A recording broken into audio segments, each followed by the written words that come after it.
সন্দেশখালীতে ration দুর্নীতিকাণ্ডের তদন্তে গিয়ে হেনস্থার মুখোমুখি হতে হয়েছিল কেন্দ্রীয় তদন্তকারী সংস্থাকে। এমনকি তৃণমূল নেতার অনুগামীদের হাতে গুরুতর জখম হয় একাধিক কেন্দ্রীয় জওয়ানরাও। শনিবার এই ঘটনার প্রতিবাদে শিলিগুড়িতে বিক্ষোভ প্রদর্শন করল ভারতীয় জনতা পার্টি যুব মোর্চার শিলিগুড়ি সাংগঠনিক শাখার কর্মী ও নেতৃত্বরা। এদিন মাথায় কালো ফিতা বেঁধে শিলিগুড়ির রাজপথ পরিক্রমা করে যুব মোর্চার কর্মী সমর্থকেরা।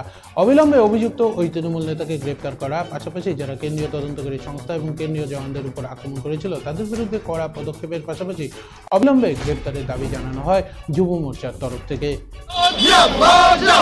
সন্দেশখালীতে একজন তৃণমূলের নেতা, সেই এলাকার দৌর্দণ্ডপ্রতাপ নেতা রেশনের দুর্নীতি করেছে, চাল চুরি করেছে, গম চুরি করেছে, আটা চুরি করেছে, আবার বিক্রি করেছে এবং জানা যায় যে গরু পাচারের সাথে কয়লা পাচারের সাথেও তারা যুক্ত।